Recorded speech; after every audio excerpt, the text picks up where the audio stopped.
안녕하십니까. 희망찬 2022년 새해가 밝았습니다. 올 한 해도 코로나 걸리지 마시고 건강한 또 한 해가 되셨으면 합니다. 매년마다 백신이 나오는데 바로 변종이 나오고, 백신이 나오는데 또 바로 변종이 나오고, 이러한 시국이 계속 되는 이 상황에 대해서 우리는 한 번쯤은 생각을 해볼 필요가 있겠다라는 그런 생각이 들었습니다. 그 실마리를 찾아볼 수 있는 것이 오늘 말씀 중에도 나오는 것 같아서 새해 첫 주에 새로운 말씀을 준비할까 하다가 발람의 예언 시리즈 네 번째로 계속 이어가기로 했습니다. 또 축복과 관련된 말씀이 나오기도 해서요. 그래서 오늘은 합당한 축복이라는 제목으로 여러분들과 함께 나눠보고자 합니다. 오늘 본문은 민수기 24장 13절 14절인데 24장 전체를 보시면서 함께 했으면 합니다. 자, 발람은 하나님의 강력한 인재 능력에 압도되었었습니다. 그렇죠? 그래서 이스라엘 민족을 향해서 축복을 쏟아 부었습니다. 원래는 어떻게 돼요? 발락의 의뢰에 의해서 저주를 해야 되는데 축복을 쏟아냈습니다. 본인의 의지와는 상관없이 막. 그런데 그리고 또 발람은 지난주에도 말씀드렸지만 지난번에도 하나님의 성령에 충만한 인재도 경험했습니다. 그래서 이 은혜도 경험했습니다. 하나님의 은혜가 이런 것이구나.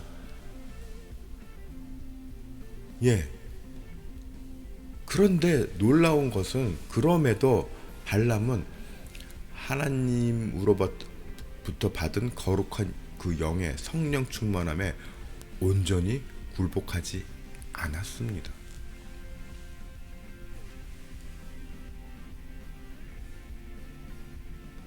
우리는 성령 충만함 받으면 모두 다 하나님의 사람이고 마치 신앙이 완성된 사람인 것 같은 또 그런 인정을 했었습니다. 지금까지. 그래서 막 저런 성령 충만을 받았어요. 사람들 간증도 하고 막 이렇습니다. 그런데 그걸로 끝이 아니란 얘기죠. 그건 지난번에 말씀을 드렸기 때문에 넘어가겠습니다만, 역시 발람도 하나님의 성령의 충만한 은혜를 경험하였음에도 거기에 완전히 굴복하지 않았다는 것입니다. 13절에 보면은 가령 발락이 그 집에 가득한 은금을 내게 줄지라도 나는 여호와의 말씀을 어기고 선악간에 내 마음대로 행하지 못하고 여호와께서 말씀하신 대로 말하리라 하지 아니하였나이까. 자, 13절만 보면은 발람이 발락에게 내가 하나님의 영에 압도돼서 축복한 게 뭐가 잘못이냐, 이렇게 따지는 것 마치 믿음이 좋은 것처럼 보입니다. 하지만 그게 아닙니다. 나는 어쩔 수 없이 내가 지금 말한 거야. 내가 하나님의 영에 굴복돼가지고 압도돼서 어쩔 수 없이 나의 능력 이 부족으로 인해서 그 이상의 강한 힘으로 인해서 내가 말이 나의 의지와는 무관한 축복이 나온 거야. 이렇게 따지는 겁니다. 하소연하는 겁니다. 발락에게. 자, 그러면서 그걸 어떻게 할 수 있냐면 그러면서 발람이 발락에게 그 향후 대책에 대해서 조언을 해주게 됩니다. 자, 하나님의 강력한 영이 이제 떠났습니다. 그 후에 발람이 발락을 이제 달래줍니다. 발락이 왜 너는 저주를 해야 되는데 축복을 하느냐 막 이렇게 노발대발하니까 달래면서 앞으로 일어날 모압 주변의 정세에 대해서 충고를 해주게 됩니다. 한 4가지 정도를 하는데 첫 번째로는 이스라엘의 한 구원자가 올 것이라는 점, 두 번째로는 모압, 에돔, 아말렉, 가인 족속과의 전쟁에서 승리할 것이라는 것, 세 번째 셈족이 아수르의 포로가 될 것이라는 것, 네 번째로는 헬라인들이 아수르와 셈족을 괴롭히게 될 것, 요 4가지에 대해서 알려줍니다. 주변 정세에 대해서. 그러면서 모압이 이스라엘을 무너뜨릴 수 있는 전략을 세워주게 됩니다. 놀랍죠? 하나님의 은혜를 경험한 사람이 바로 이렇게 또 하나님의 뜻에 반하는 계략을 모압에게 또 충고를 줍니다. 14절 이제 나는 내 백성에게로 돌아가거니와 들으소서. 내가 이 백성이 후일에 당신의 백성에게 어떻게 할지를 당신에게 말하리이다 하고.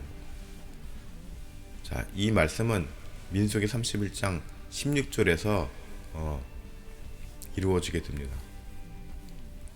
보면은 보라 아들이 발람의 꾀를 따라 이스라엘 자손을 부월의 사건에서 여호와 앞에 범죄하게 하여 여호와의 회중 가운데 연병이 일어나게 하였느니라. 자, 여기 연병이 나옵니다. 연병. 자, 연병이 뭐죠? 욕 아닙니다. 연병이 뭐죠? 네, 연병은 연병이 곧 전염병이죠. 전염병입니다. 이스라엘이 범죄하면서 연병이 들었습니다. 지금 2022년 온 전 세계는 뭐예요? 연병으로 지금 골머리를 앓고 있는 겁니다. 네, 연병이 들었어요. 네. 그런데 이스라엘의 연병이 퍼지게 된 것이 뭐가 원인입니까? 네, 하나님 앞에 범죄하게 됐기 때문입니다. 자, 오늘날 세상 어떻습니까? 하나님 앞에 범죄한 것이 차고 넘치는 시대 아닙니까? 그러면 왜 최근 2, 3년 동안 이렇게 더 극심합니까? 네, 어쩌면 하나님의 보다 더 강력한 경고의 메시지일 수도 있다라는 것이죠. 네. 뭡니까? 결국 발람은 하나님의 능력과 거룩한 영의 충만함을 경험하고서도 하나님의 은혜를 사모하지 아니하고 자신의 욕심을 따라 자기의 길을 가게 되었습니다. 자, 지난주에도 계속 말씀드린 바와 같이 하나님은 모든 사람에게 하나님의 은혜를 부어주시는 것에 대해서 아까워하지 않는 분이십니다. 왜냐하면 악인도 회개해서 돌이키기를 진심으로 바라시고 있기 때문에 계속 악인에게도 기회를 주시고 깨닫기를 촉구하시는 것입니다. 그리고 바로 발람에게도 지난주에 말씀처럼 그런 기회를 주셨던 것입니다. 그런데 그 기회를 어쩌면 마지막일 수도 있는 기회를 차버리고 완전히 돌아서는 발람의 모습을 지금 보고 계시는 것입니다.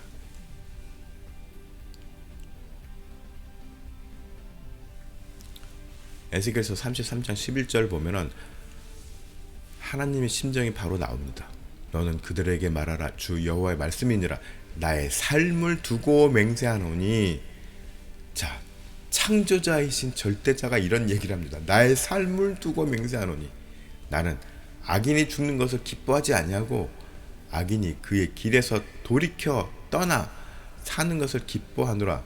이스라엘 족속아 돌이키고 돌이키라. 뭡니까? 아주 간절하게 말씀하시는 거죠. 제발 좀 돌이키고 돌이키라. 악한 길에서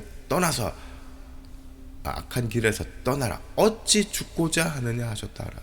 네. 하나님의 정말 진정이 확 물씬 풍겨나는 아주 그냥 강하게 느낄 수 있는 진정성을 그런 구절입니다. 그런데 그렇다고 해서 하나님께서는 또 사람의 마음을 하나님의 권능으로 조종하지는 않으십니다. 그러면 뭐 아무런 의미가 없잖아요. 우리가 로봇처럼 되는 것은 의미가 없잖아요. 자기 스스로의 판단과 의지로 돌아서기를 원하시는 것입니다. 이것은 마치 집 나간 탕자를 기다리는 아버지와도 같은 심정이라는 말입니다. 자, 누가복음 15장 20절에 보면은 아버지께서 집 나간 탕자가 돌아오는데 말치 아들의 모습이 보이니까는 막 달려가서 껴안고 목을 안고 입을 맞춥니다. 네, 그런 아버지의 심정으로 악인의 돌이킴을 하나님도 간절히 바라신다는 것입니다. 하지만 끝까지 은혜를 거부하는 자에게는 아주 감당하지 못할 소망 없는 형벌만이 기다리고 있음을 직시해야 합니다. 그 경고가 히브리서 10장 29절에 나옵니다. 하물며 하나님의 아들을 짓밟고 자기를 거룩하게 한 언약의 피를 부정한 것으로 여기고 은혜의 성령을 욕되게 하는 자가 당연히 받을 형벌은 얼마나 더 무겁겠느냐. 너희는 생각하라. 우리는 생각해야 돼. 오늘 이 시대에 우리는 생각을 해야 되는 시대입니다. 코로나가 있기 창고라는, 연병이 창고라는 이 시대에 백신을 개발하면 새로운 게 나오고 개발하면 새로운 게 나와서 도대체 이 연병이 물러나지 않는 이 원인에 대해서 우리는 생각을 해야 합니다. 뭘요? 우리가 은혜를 망각하고 있는 건 아닌지에 대해서 생각해야 된다는 얘기입니다.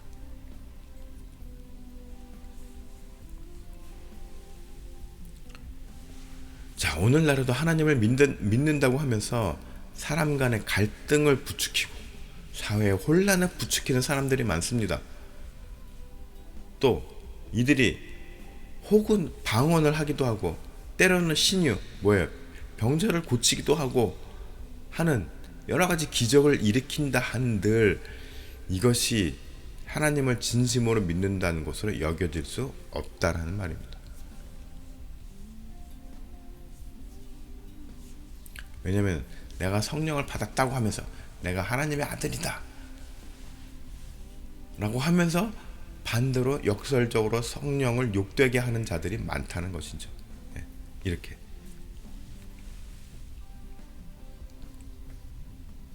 이걸 어떻게 알아볼 수 있습니까?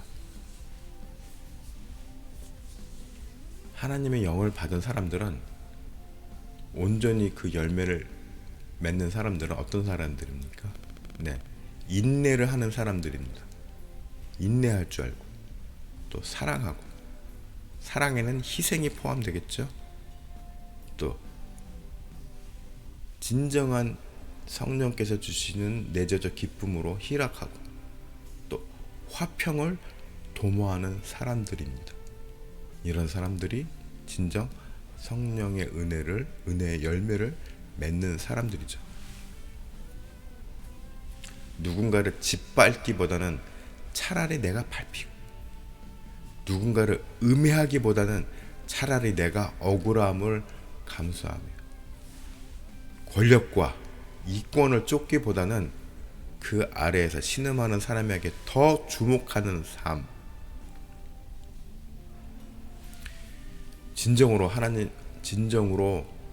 하나님의 은혜를 경험하고 그 안에서 사는 사람들은 이러한 열매를 맺게 되는 것입니다. 그리고 이러한 열매를 맺는 삶이야말로 진정한 축복된 삶이라는 것입니다. 자, 올 한 해도 여러분들 모두 하나님의 이러한 아름다운 영을 받아서 아름다운 열매를 맺어가는 자녀들이 되시기를 축복합니다.